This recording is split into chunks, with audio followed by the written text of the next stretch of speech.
Bonsoir, vous êtes à Mediapart, le journal que seuls ses lecteurs peuvent acheter, un journal indépendant, libre, d'un journalisme au service du droit de savoir et de la liberté de dire de toutes et tous. C'était il y a un peu plus d'une semaine, le 6 novembre 2018. Agir avant qu'il ne soit trop tard. Nous avons toutes et tous conscience de vivre un moment de bascule. Voilà pourquoi nous lançons Place Publique. Un manifeste, on y reviendra avec une solennité tragique. Nous avons été ébranlés par le Brexit, par les triomphes d'Orban, de Trump, de Salvini, de Bolsonaro et surtout par l'absence de remise en cause de nos élites. Nous ne pouvons laisser celles et ceux qui nous gouvernent continuer les mêmes politiques jusqu'à l'effondrement final. Le tragique, l'urgence, un nouveau mouvement, Place Publique. Nous avons ce soir les trois porteurs de cause, c'est ainsi qu'ils s'appellent, les trois principaux porteurs de cause de ce mouvement avec nous. D'abord, vous, Claire Nouvian, vous êtes journaliste, écologiste, journaliste au départ. Oui, mais chacun a un itinéraire. Vous vous êtes engagé très tôt sur la protection des écosystèmes marins.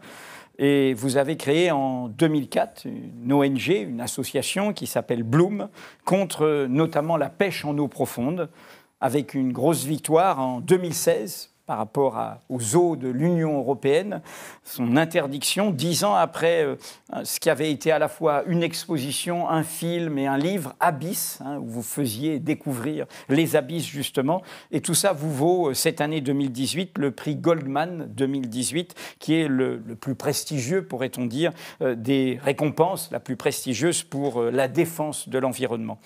En face de vous, Thomas Porcher, je pourrais dire, comme toujours en faisant les biographies, que le karaté ne vous est pas indifférent et que en Seine-Saint-Denis et en Île-de-France, vous avez remporté des prix dans ce domaine-là, mais vous êtes en fait économiste, professeur à la Paris School of Business et vous êtes membre du collectif Les Économistes Atterrés.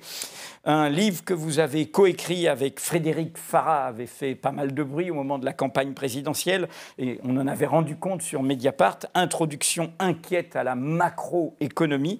Et cette année, il y a un autre livre qui marche pas mal, Traité d'économie hérétique, en finir avec le discours dominant. À vos côtés, Raphaël Glucksmann.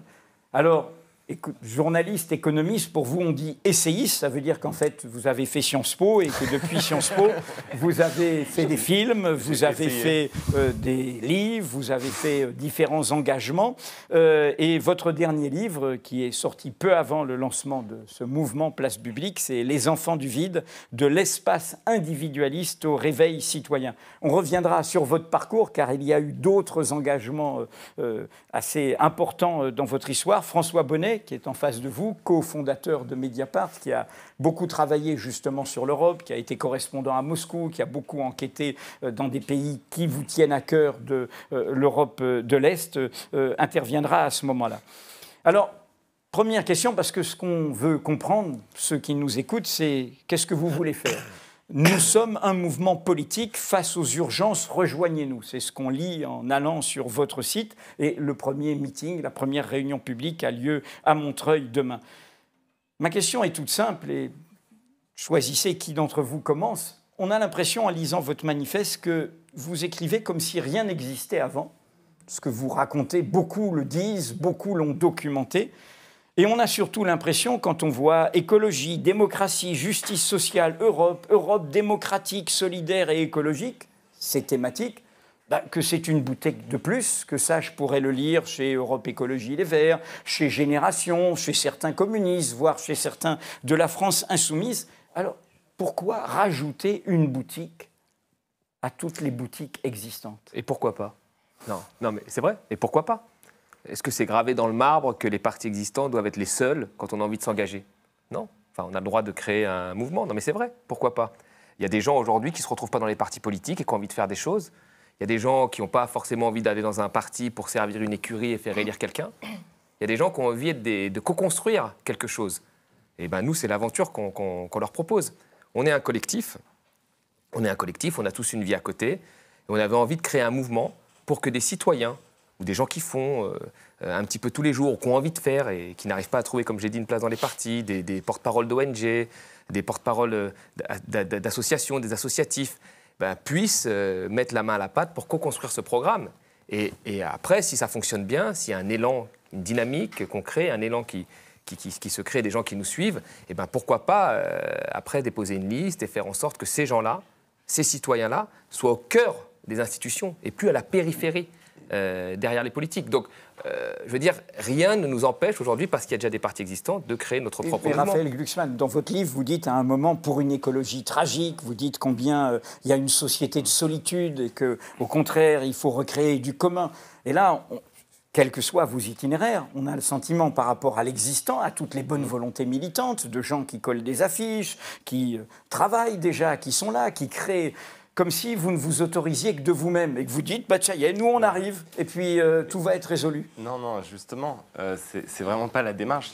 L'idée, c'est vous avez donné en fait la raison pour laquelle on crée aussi ce mouvement. Vous dites, j'aurais pu voir ça dans Europe Écologie Les Verts, dans Génération, chez certains communistes, je vous cite.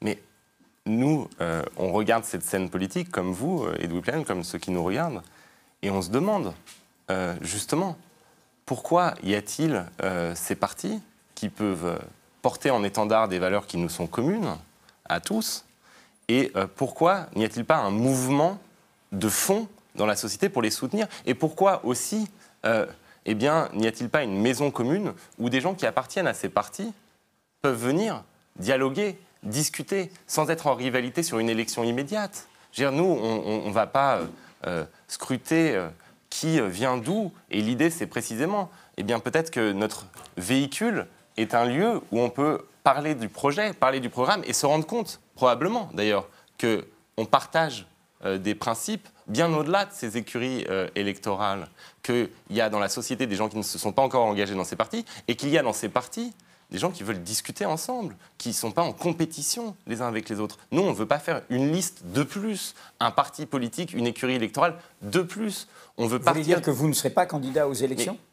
Mais ce que je veux dire... Vous avez dit on ne fera pas de liste de plus ou de... Mais bien sûr qu'on ne va pas rajouter une liste supplémentaire s'il n'y a pas une dynamique collective qui se crée dans cet espace politique que vous avez cité. Ça me semble évident. Ces principes, ils sont tellement ancrés en nous, en vous, dans les gens qui nous regardent. Il y a ce sentiment de l'urgence qui est là.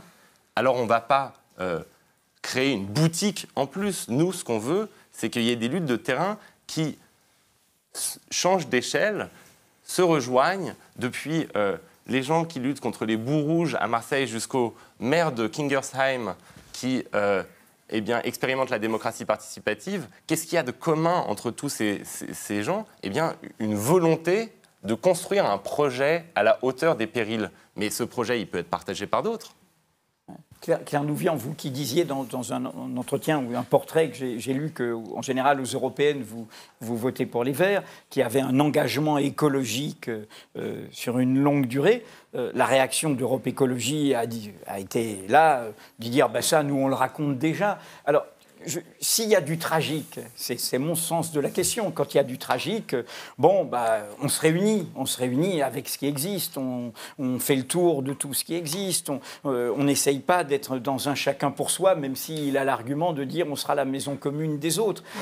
Quelle est votre réponse à ça, à ce sentiment que beaucoup, nous, on a entendu, disent, mais voilà, au lieu d'interpeller toutes ces forces sur leur éclatement, ils créent leur propre mouvement politique. C'est votre formule. Nous sommes un mouvement politique. Et totalement assumé d'ailleurs.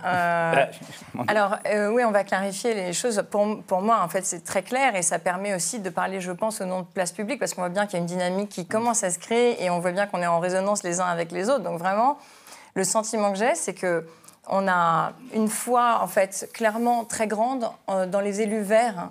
Alors, on a un élu France Insoumise au Parlement européen, mais on fait du très bon travail avec lui, Younous Omarjee.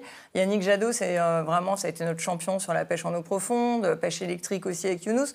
Donc, les élus verts, c'est vraiment nickel sur le vote. C'est très bien ce qu'ils font. Et je suis totalement fan, en plus des individus. En tant qu'individu, je les trouve particulièrement sympathiques, donc aucun problème. J'ai passé 1 an à essayer de dire à tout le monde... Pour les européennes, votez vert. Mais impossible de ramener au vert, à cette marque-là, les gens qui sont autour de moi, qui me disent « j'ai conscience ». que c'est la tragédie. J'ai conscience quand je prends ma voiture et que je fais 5 heures de voiture qu'il n'y a plus un insecte sur mon pare-brise. Enfin, il y a un petit problème par rapport à il y a 30 ans. Je vois bien qu'il n'y a plus d'oiseaux dans les champs, je vois bien qu'il n'y a plus de prédateurs marins, donc les gens ont conscience. Et en même temps, ils n'ont pas du tout envie d'aller vers la marque Les Verts. Donc moi, je leur ai dit, individuellement, je vous adore. En plus, vous faites un boulot formidable. Sans vous, on n'arrive même pas à gagner le début d'un combat.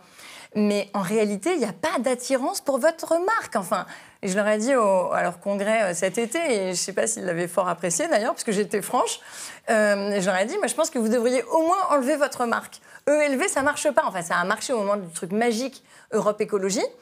Il y a eu une vague de fonds comme ça, on a été portés. Et puis ensuite, le truc est devenu très politique, machin. Et c'est pour ça qu'à un moment donné, on se demande s'il n'y a pas un problème aussi juste sur les structurations des partis. Parce que les partis, individuellement, il y a des gens qui peuvent être super, qui rentrent pour les vraies motivations, les bonnes motivations. Et ça devient quand même un parti, devient un peu un espace de lutte entre les humains. Et donc, quand nous, on s'en approche, moi, ça fait c'est la 3e élection européenne où on me demande de m'engager en politique. Je n'ai jamais été encartée, je ne me suis jamais engagée. Et quand on s'approche de la machine partidaire, en fait, ça donne vraiment pas envie. Ça donne même pas envie de passer une soirée à table à faire des petits calculs d'arrière-cuisine, quoi. Donc je pense qu'en fait, il faut forcément... Il y a quand même un péril. Je pense que Macron a peut-être réussi à créer un écran de fumée qui était quand même, il faut lui reconnaître ce talent, vraiment balèze. Parce que créer cet écran de fumée à ce niveau-là, franchement, je ne savais même pas que c'était possible, parce qu'il avait quand même été ministre de l'économie avant. Donc, je veux dire, la réalité de Macron en faveur de la montagne d'or en Guyane, Europa City, l'extraction des sables en baie de Lannion, à côté d'une zone Natura 2000, tout ça, on le savait. Et malgré ça, il a réussi à créer cette espèce d'écran de fumée. Maintenant, on est sorti de cet espace. Il y a eu ce grand moment de clarification qui a été le départ de Nicolas Hulot. Et dans ce moment de clarification, c'est vrai que ça a permis quand même de se dire, voilà, s'ouvre un espace. On ne peut pas laisser, en effet, on sait qu'il y a le risque quand même que Macron ne repasse pas. On ne va pas laisser cet espace-là à une gauche fragmentée, à un centre qui ne sait pas très bien, qui a été malmené. Le ni gauche ni droite, on n'y croit plus tellement. Et pourtant, l'urgence économique et sociale et écologique, elle est là, elle existe. Alors, on va continuer à déblayer pour ceux qui nous écoutent toutes les... Parce que bon, il y a les paroles et puis, d'ailleurs, Macron nous l'a montré, words, words, words. Et puis, il faut regarder derrière. Alors, on va poser une question cash. Raphaël Glucksmann, pendant la dernière campagne présidentielle, vous avez travaillé sur les discours de Benoît Hamon. Sur un discours.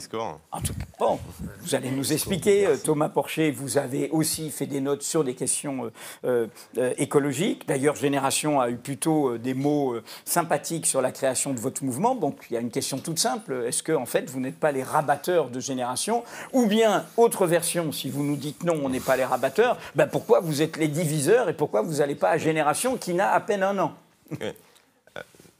Allez-y. Non, mais j'aime bien parce que vos deux questions, en fait, d'un côté, c'est pourquoi vous créez un mouvement alors que vous pourriez juste faire un appel et les réunir, tous ces partis. Et de l'autre côté, donc là, vous êtes les diviseurs, de l'autre côté, mais en fait, ce que vous faites, c'est que vous rabattez les troupes pour Benoît Hamon.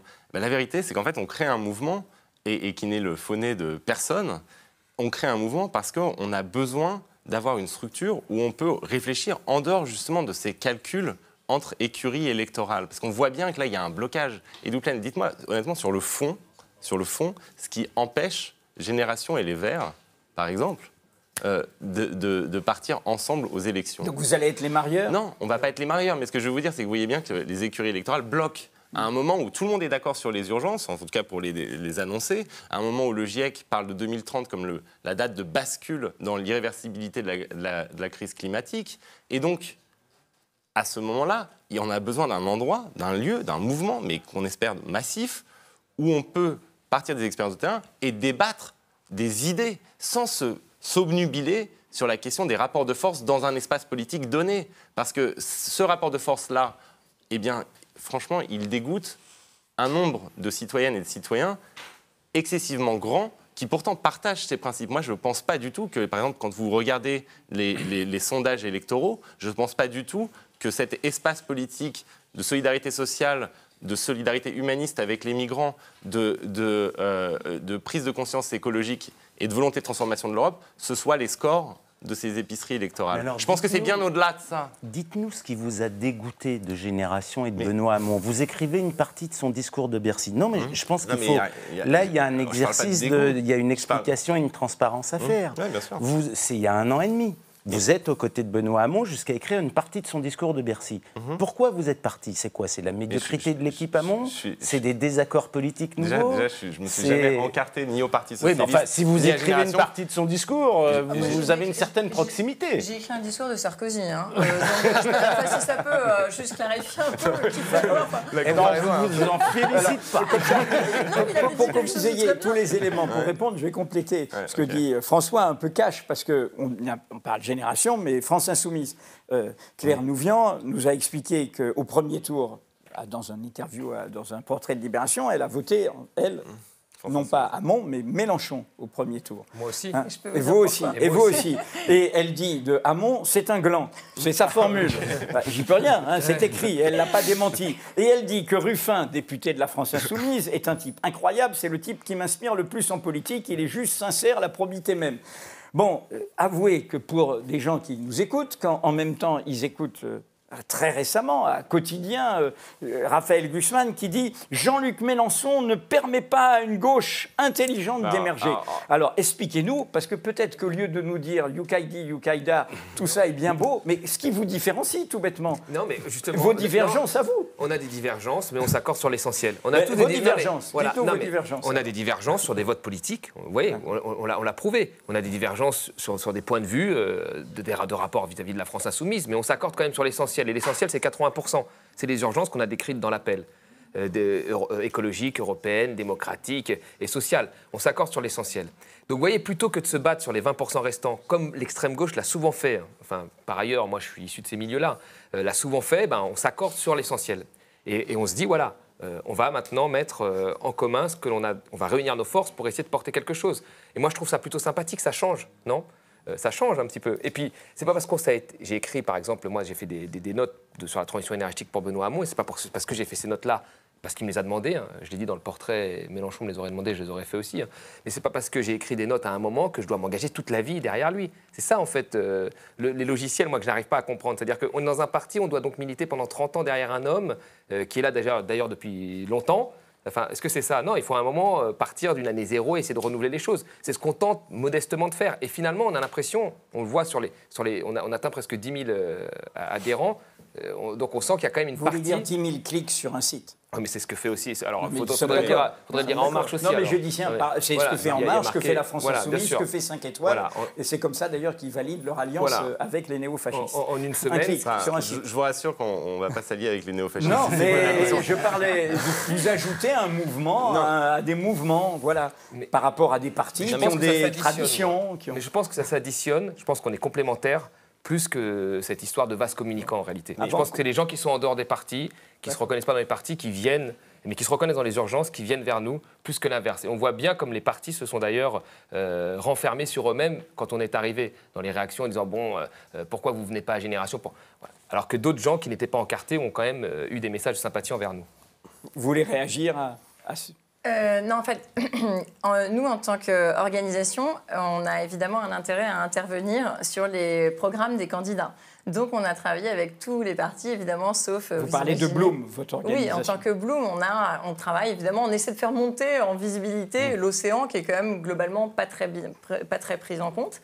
Et du coup, on a travaillé avec tous les partis, sauf évidemment le FN, pour des raisons idéologiques. On est aligné chez Bloom là-dessus. Mais on a même travaillé avec les Républicains. Enfin, on a essayé. Il y avait quelqu'un de bonne volonté qui a bien voulu reprendre une ligne de notre programme de 17 pages. Alors, évidemment, avec Yannick Jadot, il n'y a pas de discussion. Enfin, il incarne notre programme, donc il n'y avait pas de problème. La France Insoumise a vraiment été très accueillante. On a bien travaillé sur leur programme. Donc, c'est vrai que sur le programme écologie, je trouve qu'ils ont fait un travail absolument formidable. Mais pour vous dire, bien que tous mes copains soient chez Hamon et à Génération, etc., et qu'il y a des intellectuels que je respecte énormément, je leur ai dit, il y a quand même un petit problème sur l'entourage aussi politique de Benoît Hamon, puisque notre programme qui met le doigt sur les verrous dans la pêche, la raison pour laquelle les pêcheurs artisans disparaissent, c'est parce qu'il y a des lobbies industriels qui ont pris la place forte en fait, dans tous les organes de représentation. Rien de nouveau, c'est exactement comme dans l'agriculture, vous voyez. Eh bien, on peut déverrouiller ces blocages. On sait exactement comment faire pour déverrouiller tous ces blocages. Ça n'est jamais passé au niveau des discours, ni même du programme de Benoît Hamon. Donc moi, je dis quelqu'un qui se porte candidat et qui n'a même pas le courage au niveau programmatique de mettre le doigt sur les verrous des lobbies industriels, on a quand même un petit sujet quand même. Donc voilà pourquoi on a des divergences que moi j'ai assumé publiquement, comme vous l'avez rappelé. Et moi, ce qui m'intéresse, c'est Mediapart. Hein. Donc on est libre, on peut y aller. Et du coup, en fait, en réalité, ce qu'on fait là, c'est du commentaire déjà, de politique à politique en fait. Mais maintenant, on revient dans le réel. Les gens avec lesquels on interagit, les gens ils ont en fait des gens qui sont pas encartés, qui sont inquiets pour leur avenir, qui se disent mais c'est pas possible ça. Notre modèle de réussite, c'est pas d'enjamber des gens dans la rue. C'est pas d'aller vers des crues, un réchauffement climatique qui va nous démater, y compris nos assurances vont finir par craquer, ça va pas être possible. Et donc ce modèle-là, il concerne tout le monde. Et en fait, on se retrouve souvent à faire du commentaire politique. Et moi, j'ai envie de dire, mais revenons peut-être aux préoccupations des gens normaux. Qu'est-ce qu'on fait dans 12 ans si c'est la fin du monde? Vous imaginez, on dira quoi, nos enfants? On est resté là, on n'a même pas pris le risque. Si on se plante, c'est pas grave. On passera pour des imbéciles. Moi, j'assume. Pas de problème. Et je pense qu'il y a une chose qu'on va essayer de faire et qui va expliquer pourquoi on a besoin d'exister en dehors de ces partis. C'est que vous prenez des questions sociales, des questions environnementales, des questions d'immigration, des questions de géopolitique asiatique. À chaque fois, des partis politiques, c'est le sens même de leur structuration, envoie leur leader pour parler. Et donc, il va répondre à tous les sujets, sur toutes les questions. Et nous, on va essayer de structurer notre mouvement autour de porteurs de cause, vous avez nommé le nom, qui vont parler du sujet pour lequel ils combattent depuis 10 ans, 15 ans. Et moi, ma question, c'est pourquoi est-ce que dans ces partis, eh bien, les gens qui sont venus nous rejoindre et qui ont fondé le mouvement avec nous, eh bien, n'existent pas. Un Olivier Dubuquois à Marseille qui obtient l'arrêt de chantiers désastreux pour l'écologie. Un maire en Alsace, Joe Spiegel, qui invente la démocratie participative dans sa ville, qui n'est pas une ville de bobos, qui est une ville d'ouvriers et d'employés dans la banlieue de Mulhouse, à Kingersheim.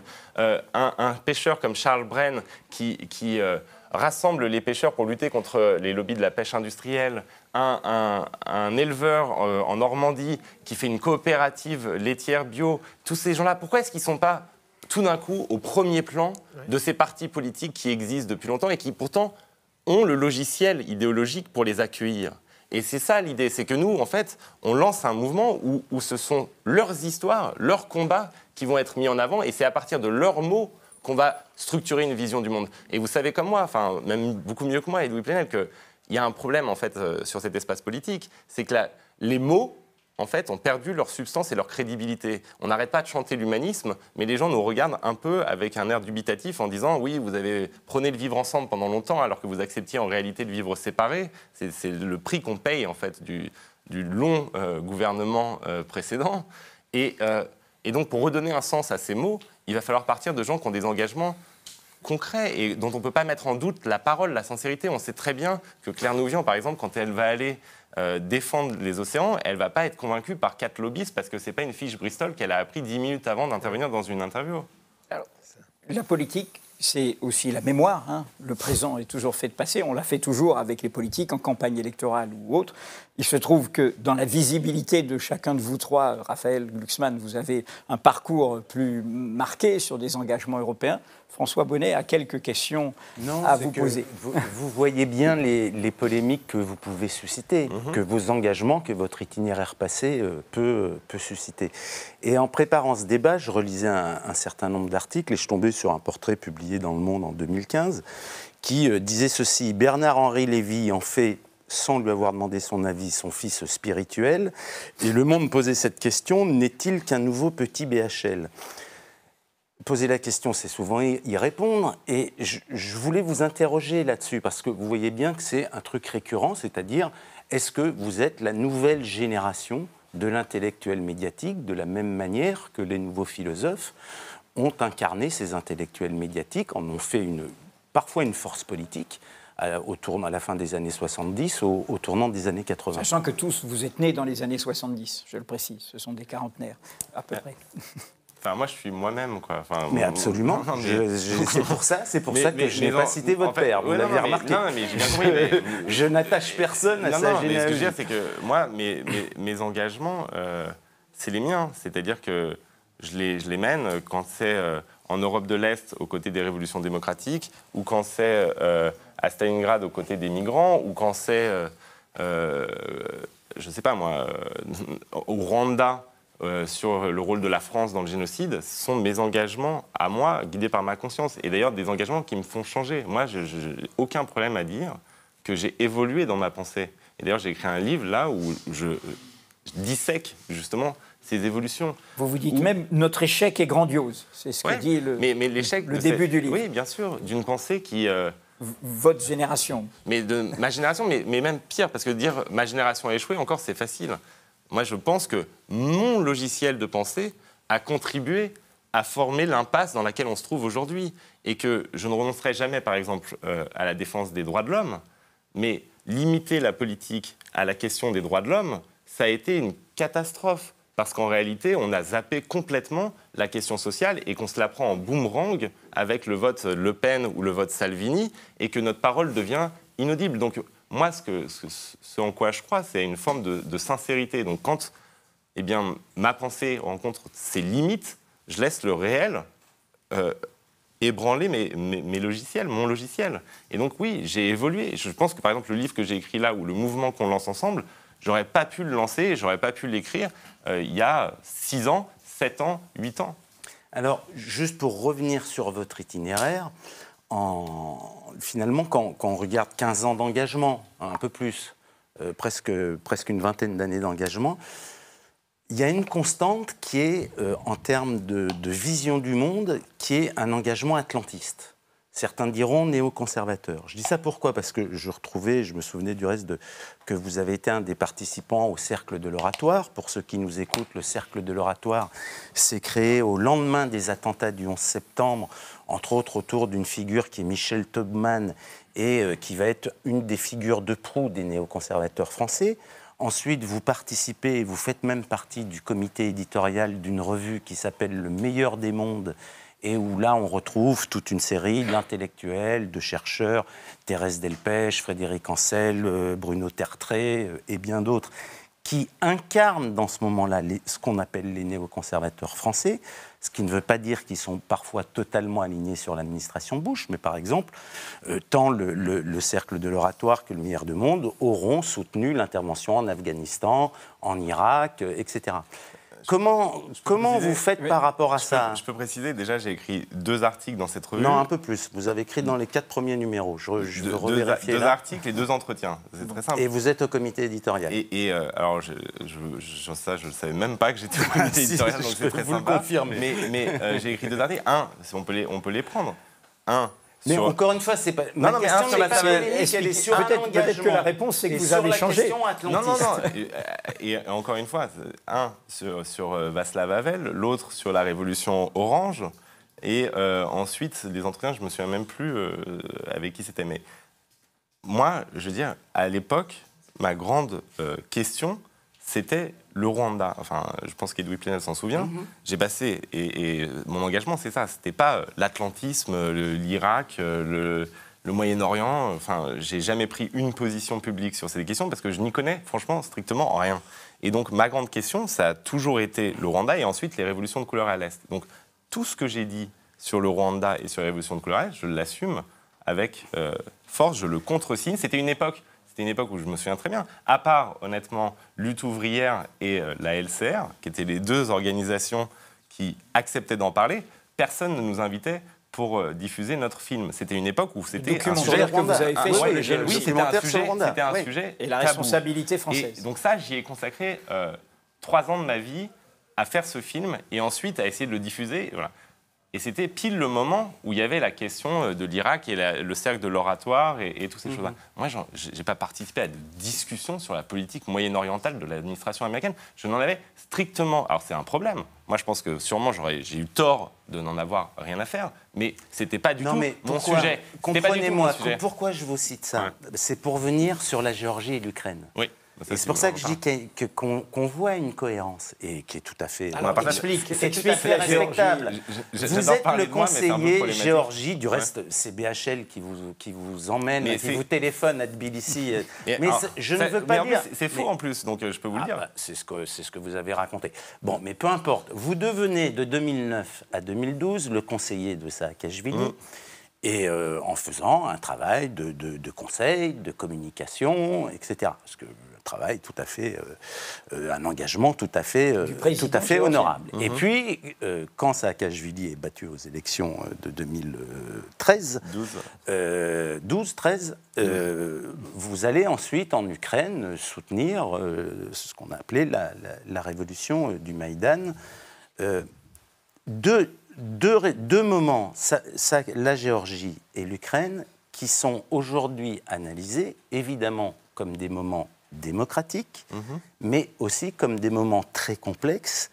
Saakashvili étant quand même quelque part l'homme des Américains, toutes les discussions sur l'OTAN, la question du rapprochement avec l'Europe masquant des liens très étroits dans ces révolutions de couleur, également avec les États-Unis. Je ne suis pas du tout sur la ligne d'un Jacques Sapir expliquant comment les États-Unis ont financé directement ces révolutions. C'est évidemment plus complexe. Mais on voit bien que là, il y a un énorme enjeu géopolitique qui amène au déclenchement de la guerre de Géorgie. Donc, en gros, je ne vais pas parler trop longtemps, tout ça pour vous dire, vous n'avez jamais eu de retour critique, ou alors je ne l'ai pas vu, sur la Géorgie et sur l'Ukraine. Mais alors parce que c'est l'occasion. C'est l'occasion. Mais non, parce que je n'aurai pas de retour critique sur la Géorgie ou sur l'Ukraine. Vous avez deux peuples, en Géorgie et en Ukraine, qui font leur révolution démocratique, qui descendent dans la rue au même titre que les révolutions arabes, et qui, au même titre que les révolutions arabes, se font ensuite discréditer par des gens qui cherchent absolument à savoir si derrière ce mouvement démocratique, c'est 1 million de personnes sur une place. Je veux dire, c'est pas la CIA qui va les ramener, le million de personnes sur la place. Non, je n'ai pas dit ça. Et donc, d'emblée, au moment même où ils mènent leur révolution démocratique contre des tyrans, eh bien, on les questionne sur leur lien avec les Américains. Et la réponse qu'ils font de manière très nette et très claire, ils disent, mais si nous, on était Mexicains, notre problème, ce serait les Américains, évidemment. Et là, la vérité, c'est que notre problème, l'impérialisme qu'on rencontre, nous, c'est pas l'impérialisme américain. On n'est pas en Amérique latine. L'impérialisme qu'on rencontre, nous, c'est celui de Vladimir Poutine qui envahit nos pays et qui n'accepte pas notre émancipation de sa sphère. Donc moi, j'assume parfaitement d'avoir aidé des gens que je connaissais, d'ailleurs, au moment où ils étaient étudiants et qui avaient fondé des ONG dissidentes pour lutter contre les gens qui les empêchaient de choisir leur destin. Moi, j'ai pas de retour critique. Moi, j'ai un retour critique sur mon logiciel sur la France. J'ai un retour critique sur même les phrases que je dis, par exemple, à Quotidien, quand je dis « il empêche l'émergence d'une gauche intelligente » en parlant de Mélenchon après une demi-heure d'émission et des images de Mélenchon qui me tapent dessus. Je regrette de ce que j'ai dit parce que « intelligente » est un mot, pour le coup, débile. C'est pas comme ça qu'il faut parler, parce qu'à l'Avenir en commun, il y a des choses extrêmement intelligentes qui sont produites. Donc je peux regretter plein de choses. Mais le fait de m'être engagé sincèrement aux côtés de ces mouvements-là, je ne le regretterai pas. Et ça sera un combat, peut-être que je le perdrai dans l'espace politique de gauche, mais ça sera un combat que j'assumerai toujours.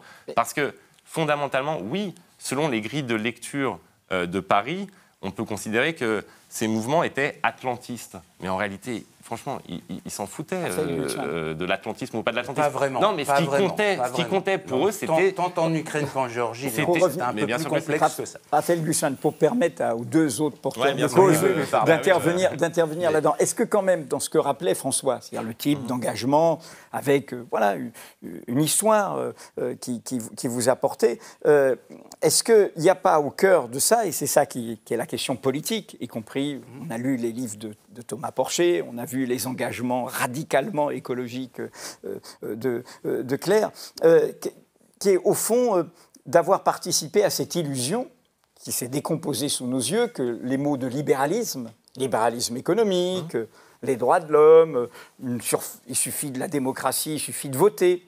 Et en fait, aujourd'hui, ce que nous avons sous les yeux, c'est qu'il y a un autoritarisme qui est issu, y compris de vote, un libéralisme économique qui s'en accorde totalement, et qui, tout en faisant des grands sommets sur la paix, fait exactement la politique écologique, la politique sociale, la politique y compris sur les réfugiés, sur les questions de sécurité, qui enfante le pire. C'est-à-dire que, et c'est ça le retour un peu qu'appellent nos questions mais oui, mais sauf que c'est des questions très différentes. Moi, elle retrace un itinéraire biographique que nous-mêmes on doit rendre compte. Je ne dénigrerai jamais, pour faire plaisir à un certain public français, les luttes des Géorgiens ou des Ukrainiens. Par contre, revenir sur le logiciel, c'est ce que l'illusion. Ouais, sur l'illusion, mais totalement. Moi, je pense qu'il y a eu, et c'est pour ça que je dis, je n'aurais pas écrit le livre que j'ai écrit aujourd'hui, je l'aurais pas écrit il y a 5 ans. Pourquoi ? Parce que ce à quoi on a assisté, c'est justement au mariage absolument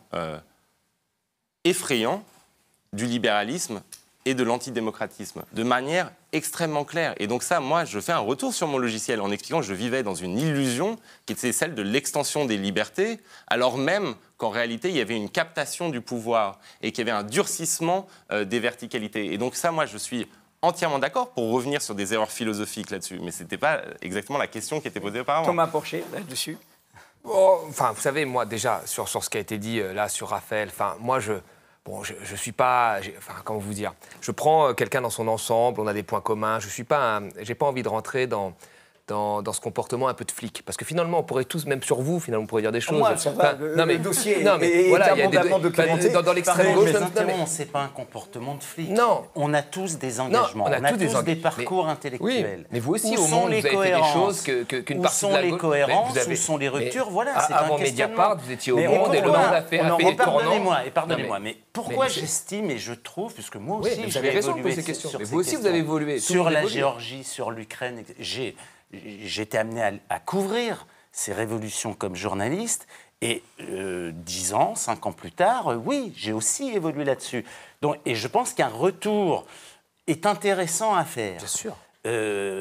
Donc voilà, ce n'est pas une attitude de flic de la pensée, loin de moi, c'est simplement de se dire, est-ce que, par exemple, l'obstination de l'Europe à vouloir à tout prix proposer un accord à l'Ukraine et à la Géorgie n'est pas simplement une folie gérée par nos gentils bureaucrates de Bruxelles. Vous connaissez l'Europe. Non mais voilà. Je comprends ce que vous dites, mais je parlais pas ça, je parlais d'un parcours. Un parcours, on peut changer.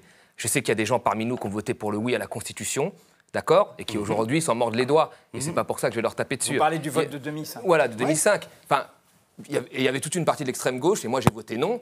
Il y en a qui ont voté oui, et qui sont même autour de nous ici. Il n'y a pas de souci. Je veux dire, il y a des gens qui ont fait des tournants à un moment qui étaient des journalistes très engagés, puis qui se sont laissés séduire par le libéralisme dans les années 90. Il y en a aussi autour de nous. Il n'y a pas de souci là-dessus. Moi, je fais un jugement sur la longueur des gens. Je prends un ensemble de choses et j'admets parfois qu'on peut se perdre. Enfin, je sais pas le cas de Raphaël, mais j'admets que des gens parfois puissent se perdre et puis revenir dans des... Il n'y a pas de problème. Enfin, donc voilà. Donc réagiter pour moi des choses, on a tous un passé. Quand on fait des choses, on s'est tous trompés à des moments. On peut tous revenir sur des choses. Donc moi, j'aime pas ce truc-là. Là, en tous les cas, quand on s'est réunis, on n'a jamais demandé ce que la personne avait voté, ce qu'il avait fait en 2005, en 2002, en 2003. Est-ce qu'il a voté pour Sarkozy en 2007 ? Est-ce qu'il a voté pour le oui ou le non à la Constitution ? Est-ce qu'il a voté pour Massa ? On s'en fout. On s'en fout. On s'accorde sur des urgences aujourd'hui. Quels que soient nos parcours, quelle que soit notre origine sociale, quelles que soient les études qu'on a faites, on s'accorde tous sur ces urgences. Eh bien, allons-y. Plus on est de fous, plus on rit. Alors, par exemple, sur l'Europe, donc allons-y, sur l'Europe, puisque l'Europe est la question qui clive au sein de la gauche, qui l'a fait éclater. Ça a été, au moment de la présidentielle, Mélenchon-Hamon, l'un et l'autre font le constat qu'ils ne peuvent pas être d'accord sur quelle stratégie européenne. Vous avez écrit avec quelqu'un, et doit le rappeler, un livre qui finalement n'était pas loin de proposer une sortie de la zone euro. Bon, est-ce que vous êtes d'accord sur l'Europe entre vous ? Votre co-auteur est beaucoup plus critique et il est prêt à une sortie. Sur Macron, les livres qu'on a écrits ensemble, pareil, on est des co-auteurs. Moi, je n'ai pas un rapport de force où la ligne vient d'en haut et je tape mon co-auteur pour dire ce qu'il a à me dire. Non, il a sa vision quand il écrit seul, il a sa vision quand il écrit avec moi. On a écrit un livre contre Macron. Il y avait toute une partie où on disait que Macron, c'était un pro-européen, pro-libéral, qu'il appliquait le programme européen libéral. C'est vrai, je crois, mais on n'a jamais dit qu'il fallait sortir de l'euro. Nous, personnellement, et là, on va le bosser avec les groupes, mais je pense qu'on est tous d'accord sur une chose, que les traités européens et l'Europe, comme elle fonctionne actuellement, c'est une machine à créer de l'austérité, c'est une machine à emprisonner les jeunes générations dans la dette, c'est une machine à créer de la précarité, du chômage pour les jeunes, et c'est une machine qui empêche d'investir dans les secteurs publics et dans la transition énergétique. Partant de ce constat, on discute avec des gens, on a discuté avec Thomas Piketty, il y a Lucas Chancel qui va sortir un traité démocratique qui fait partie de notre groupe de réflexion,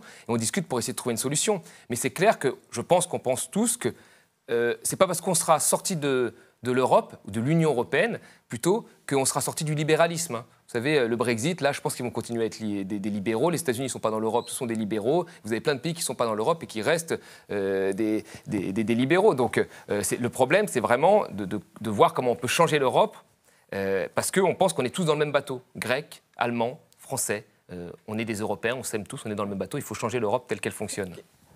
Allez-y. J'aimerais juste ajouter, en fait, on va essayer de prendre au sérieux deux choses qui, généralement, ne sont pas prises au sérieux en même temps par les mêmes personnes. Un, on va prendre au sérieux la critique radicale des traités européens et des institutions européennes telles qu'elle est portée, par exemple, par la France insoumise. C'est-à-dire, ils disent, oui, ça fait longtemps que vous promettez l'Europe sociale, mais si vous ne promettez pas de changer cela, eh bien, vous ne pourrez pas délivrer. Vous ferez comme le PS. Et c'est toute la critique de la France insoumise à une grande partie de la gauche. Mais on va prendre au sérieux, on prend au sérieux cette critique. Effectivement, il y a un blocage. Et on va prendre au sérieux la critique en retour, qui est de dire, mais si vous prenez la transition énergétique, la transition écologique, si vous prenez la régulation du capitalisme international, si vous prenez la lutte contre les multinationales et leur comportement de pirates, et vous avez besoin de l'échelle européenne, d'une autre échelle européenne, d'une autre manière de penser l'Europe, mais vous en avez besoin. Donc, vous ne pouvez pas juste sortir ou évacuer l'échelle européenne. Et donc, il y a ces deux critiques qui sont les divisions réelles de la gauche aujourd'hui. On va essayer de les embrasser dans le même mouvement. Et c'est ça le défi qui se pose à nous. Pour qu'on comprenne bien, parce que là on discute d'idées, et d'idées qui traversent, ça a été bien dit, qui peuvent se retrouver, converger, se diviser. Mais là vous créez un mouvement. Ça veut dire quoi? Ça veut dire que vous allez créer un programme. Comment allez-vous créer ce programme? Et je répète ma question, vous allez être candidat ou est-ce que votre carrefour est programmé pour s'auto-dissoudre après avoir invité tout le monde à se retrouver dans votre carrefour? Faut jouer carte sur table, qu'on comprenne. Hyper carte sur table, il n'y a aucun souci, ne vous inquiétez pas. Ça, en plus, c'est pas vraiment le style de la maison, de faire de la langue de bois. J'aimerais bien parfois. C'est une liste.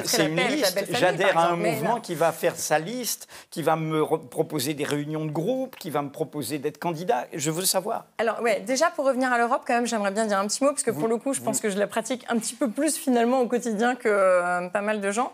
Je pense qu'il faut changer aussi notre vision de l'Europe. C'est-à-dire que l'Europe n'a pas été pensée comme un espace de démocratie absolue, ça a été pensé comme un espace économique. Et donc la construction démocratique de l'Europe est en cours. Elle est imparfaite. Mais elle est imparfaite au même titre que nos propres démocraties sont imparfaites. Donc jeter le bébé avec l'eau du bain, c'est sûr que d'un point de vue du mouvement place publique, ça ne va pas être possible. Donc on a une construction humaine. Elle est très perfectible. Elle nous amène même à des points de rupture sur le social, l'écologie, etc. Eh bien, on va devoir régler ça. Mais en même temps, l'Europe n'est jamais le reflet que de ce qu'on y envoie. Ouais. Donc, il va falloir quand même envoyer les bons gouvernements. Parce que les gros blocages, bien sûr, on a une Commission européenne qui est technocrate, opaque, toute puissante.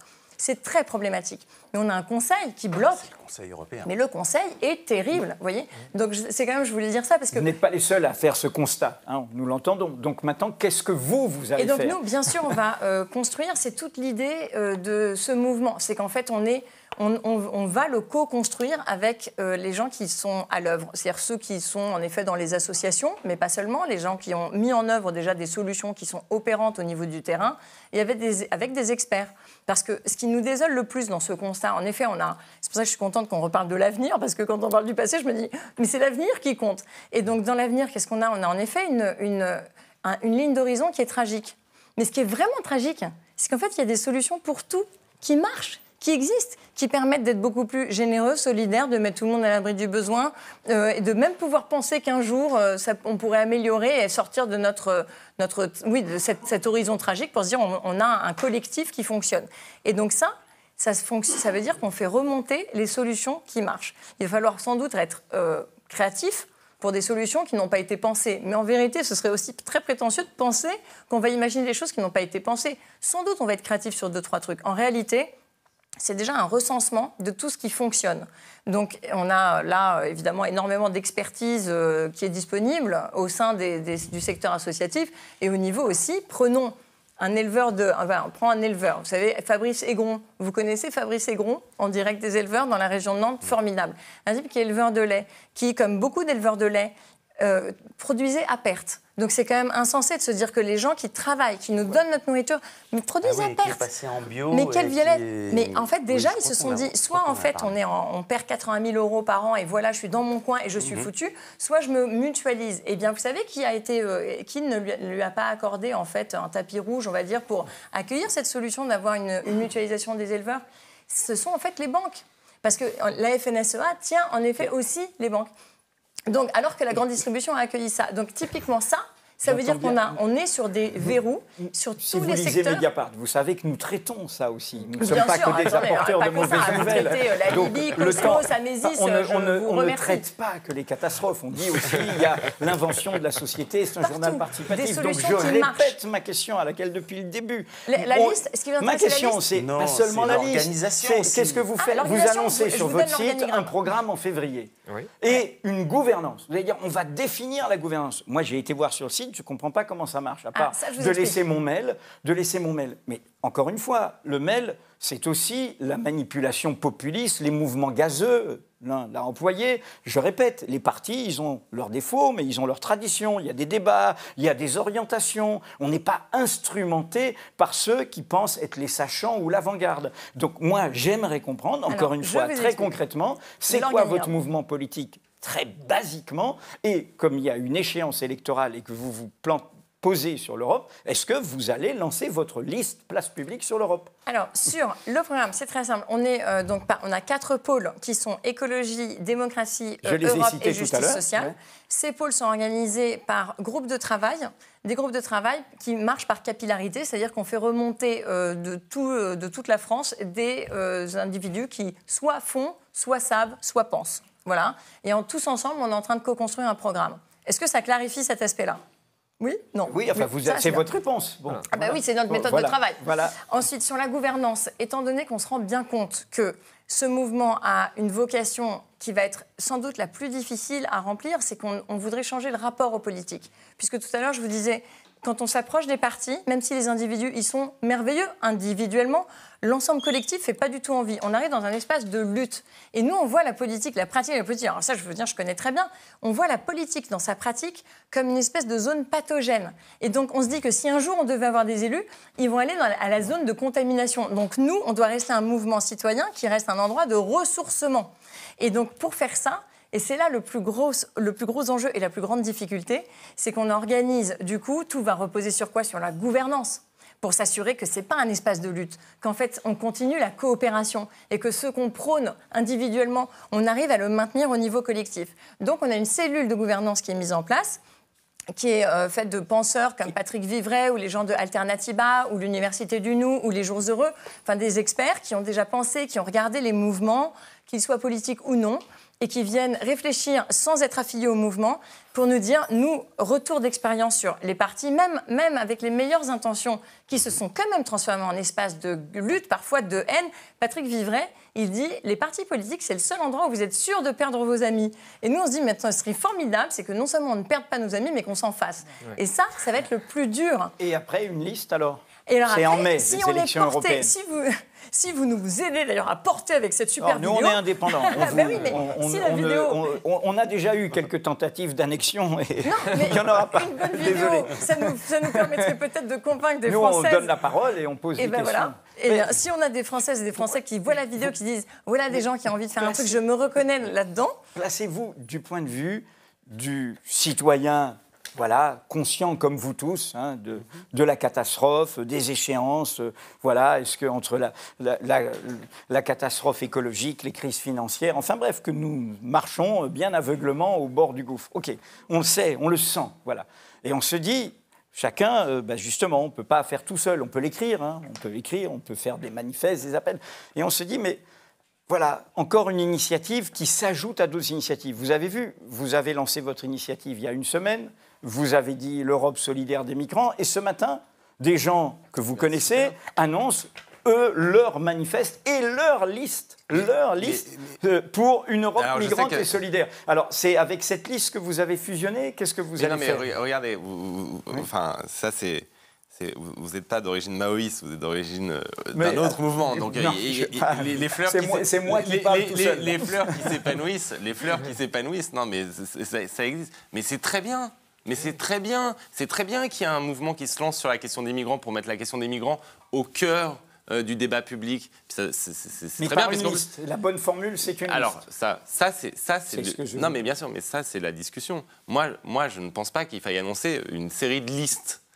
Mais qu'il y ait des mouvements qui se créent, qui fassent vivre le débat et qui mettent des questions au cœur du débat public, c'est bien. Et peut-être qu'on se retrouvera tous. Je veux dire, quel est le problème aujourd'hui? Le problème, c'est qu'on voit que la scène politique, elle est bloquée. Là. On le voit. On sait très bien que c'est cet espace politique-là qui prône plus de solidarité et qui a conscience et qui a intégré le fait que en 2030, c'est fini, comme le dit le GIEC, et qu'on bascule, et qu'on a donc 12 ans pour transformer radicalement notre mode de production et notre société. Eh bien, cet espace politique-là, il est bloqué. On le voit. Enfin, on fait tous le même commentaire. Et donc, nous, on veut créer un mouvement qui ne va pas dire « Bonjour, on fait une liste aux européennes voilà, ». C'est pas ça, on ne vous a pas dit ça. On n'a pas dit « Bonjour, on fait une liste aux européennes ». Par contre, on pense aussi que si on fait juste une plateforme avec un appel dans Libération, ou même dans Mediapart d'ailleurs, eh bien, c'est pas suffisant. Et que là, il faut créer un mouvement qui fasse mouvement de masse. Si on est 100 000, au bout d'un moment, on va nous écouter, on va nous prendre au sérieux quand on va dire écoutez, les mecs, on va tous dans le mur, là, si on y va comme ça, la fleur au fusil, à se compter chacun notre épicerie. Et donc, il faut qu'on arrive à se structurer. Les pétitions, en fait, ça ne fonctionne plus, les pétitions ou les appels. Il faut qu'on arrive à structurer ce mouvement qu'on n'a jamais auparavant structuré. Vous avez dit mouvement de masse et avant, vous avez parlé de la question sociale. Il y a une autre question parmi les questions qui fâchent, qui est évidente.